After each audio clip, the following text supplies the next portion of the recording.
చేసిన హామీలు మేనిఫెస్టో పేరుతో 600కు పైగా హామీలు ఇచ్చి 10 నిమిషాల్లో దాన్ని వెబ్సైట్లో నుంచి తీసేసిన వ్యక్తి.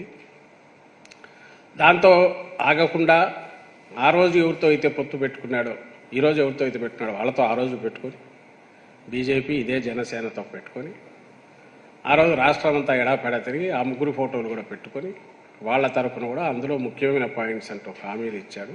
అందులో ఒక్కటంటే ఒక్కటి కూడా అమలు చేయలేదు. దీనికి రాష్ట్ర ప్రజలందరూ సాక్ష్యం. ఆయన కూడా కాదనలేడు, ఎందుకంటే అది అమలు చేస్తే బడ్జెట్ రాష్ట్ర ఖజానా నుంచే కదా పోవాల్సింది అమౌంట్. 87,000 కోట్ల పైగా ఉండే రుణమాఫీ ఆఖరుకు ఆయన చేసింది హార్డ్లీ 13 నుంచి 15,000 కోట్ల మధ్య, 14,000 కోట్ల ఏమన్నా యావరేజ్ ఉంటుందేమో 5 ఏళ్లలో. 87,000 కోట్లు మీ ఇంట్లో బంగారం కూడా వెనక్కి వస్తుందని అడ్వర్టైజ్మెంట్ ఒప్పించి మోసం చేసిన వ్యక్తి. సబ్సిడీ సిలిండర్ మీద సబ్సిడీ 100 రూపాయలు సంవత్సరానికి 12 అన్నాడు, అసలు లేదు. నిరుద్యోగ వృత్తి ఉద్యోగం వచ్చేంత 2,000 అన్నాడు, లేదు. ఇంటి స్థలం 3 సెంట్లు అన్నాడు, రాలా. ఇవన్నీ అందరికి తెలిసినవి. దీని కాక ఆయన 14-19 మధ్య ఏమేమి అరాచకాలు జరిగాయి, దాని దుష్ఫలితాలు ఎట్లున్నాయనేది కూడా అందరూ గమనించారు, ఎవరు మర్చిపోలేదు. సో మేనిఫెస్టో ఇచ్చేసరికి అది ఒక బంధం, ప్రజలకు నాయకుడికి, ప్రజలకు పార్టీకి మధ్య ఒక ఒప్పందం లాంటిది, ఒక బాండ్ లాంటిది. ఏ బాండు? ప్రామిసరీ నోట్ లాంటిది. నేను ఇదిగో ఇవి చేస్తాను అని అంటే అంతవరకే చేస్తాడు, అంతకు మించి చేస్తే అవకాశం ఉంటే చేస్తాడు, చెప్పినవి ఖచ్చితంగా చేస్తాడు. ఇలా ఉండాలనా, లేక ఎన్నికలు రాగానే ఒక 3-4 నెలల ముందు ఊదరగొట్టి అరచేతిలో వైకుంఠం చూపించి మిమ్మల్ని ఎక్కడో ఏదో చేసేస్తానని ఎన్నికలు అయిపోయిన తర్వాత వాటిని పక్కన కట్టేసి చెత్తబుట్టలో వేయడం జరగాలి. ఇక్కడే కాదు, మన పక్క రాష్ట్రాల్లో కూడా ఎన్నికలు జరిగాయి.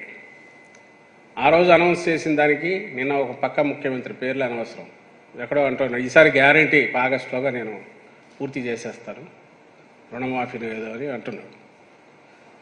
ఎన్నికలు అయిపోయి సుమారుగా అయింది, ఇంతవరకు కాల చేయట్లా.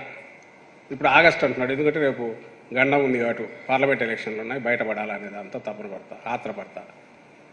అక్కడ స్టేట్స్లో జరుగుతుంది. చంద్రబాబు 4-5 ఏళ్ల క్రితం మర్చిపోయినా ఒకటే, ఇప్పుడు పక్క స్టేట్స్లో అదే జరుగుతుంది.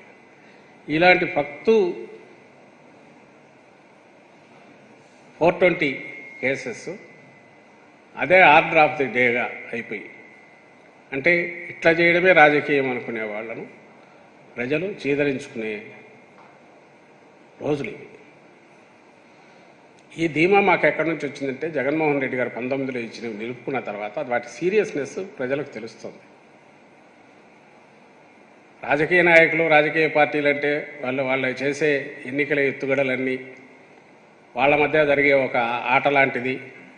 ఎవడిది అప్పర్ హ్యాండ్ అయితే వాడు అవుతాడు, మనకు సంబంధం లేదనుకునే దాంట్లో ఉన్న ప్రజలు, లేదు అక్కడ ప్రభుత్వంలో ఎవరు వస్తారు, వాళ్ళ క్వాలిటీ ఏంటి, నాణ్యత ఎలాంటిది, ఎంత బాధ్యతాయుతంగా ఉంటారు, మనకు చెప్పినవి చేస్తారా, మన చేయి పెట్టుకొని నడిపిస్తారా, ఇవి ఈ లక్షణాలు కూడా ఉండాలి అనేంతవరకు ఇప్పుడు ఎదిగారు.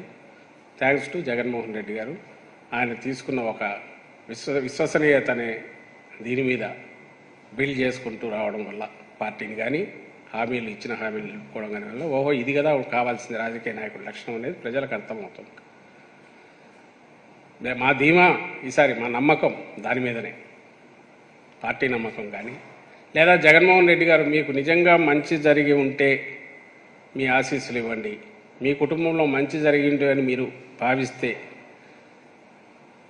ఆ మంచి ఇంకా కొనసాగాలనుకుంటే అప్పుడు మీ ఆశీస్సులు ఇవ్వండి అని ఆత్మవిశ్వాసంతో అడగగలుగుతున్నాడు ఈరోజు. ఎందుకంటే క్రెడిబిలిటీ అనేదానికి అంత ఇంపార్టెన్స్ ఇచ్చినందువలన.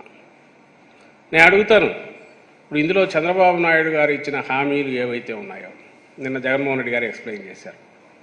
ఈరోజు ఇంత కష్టం మీద పంటి బిగువన, ఎందుకంటే మధ్యలో కోవిడ్ రావడం వల్ల 2 ఏళ్ల పాటు నష్టాలు, అడిషనల్ ఖర్చులు రావాల్సి రాకపోవడం స్టేట్కు, పైగా బరువు, ఈ రెండింటి వల్ల పడిన దెబ్బ 60,000 కోట్ల దాకా